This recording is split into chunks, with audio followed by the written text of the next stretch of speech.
kuryama no kubyuka n'imbabazi z'Uwiteka bene data, igitondo cyiza kandi cy'umugisha cyangwa se igicamunsi cyiza bivanye na buri wese aherereye ku migabane itandukanye y'isi. Mwese mwemeye gufatanya natwe gusangira ifunguro ry'umunsi kandi rya buri gitondo. Insanganyamatsiko ya none kuwa 22 Gicurasi 2025 kuwa kane iragira iti ibyari bikinze byose iwawe Imana irabikinguye. Ibyari bikinze byose iwawe Imana irabikinguye. Mbere ko dusoma ijambo ry'Imana, reka turirimbane indirimbo ya 114 mu ndimi zo gushimisha Imana igira iti kuva ubu sintinya ibizaba ejo. Turangiza dusome ijambo ry'Imana.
Haleluya, haleluya, haleluya. Uyu muririmbyi ajya amfasha cyane bene data, aravuga ngo mbeshwaho no kwizera Yesu Kristo, niringiye imbabazi ze, mbumbatiwe n'umukiza unkunda, nizeye Yesu nta bwoba mfite. Arangira ngo umwanzi Satani yangerageza, abona amakuba menshi, nzi yuko umukiza azamba hafi, jye mwisunga mwihishemo. Arongera avuga ngo numva amatsiko mu mutima wanjye yo gucya ku munsi mwiza, Yesu ubwo azagaruka kunjyana mu rugo rwe rwo mu ijuru. Amen. Reka dusome ijambo ry'Imana twihuse,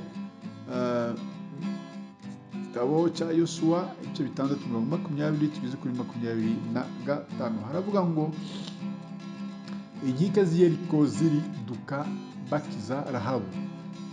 Abantu bahera ko barangurura amajwi, abatambyi bakivuza amahembe. Muri ako kanya abantu bumvise amajwi y'amahembe barangurura amajwi, inkike z'amabuye zirariduka, abantu barazamuka batera umudugudu, umuntu wese imbere ye barawutsinda, barimbura rwose ibyari muri uwo mudugudu byose, abagabo n'abagore, abato n'abakuru, inka n'intama n'indogobe babyicisha inkota. Maze Yosuwa abwira abagabo babiri batataga igihugu ati, nimwinjire mu nzu y'amaraya uwo, musohore uwo mugore n'ibyo afite byose nk'uko mwamurahiye. Nuko abo basore bari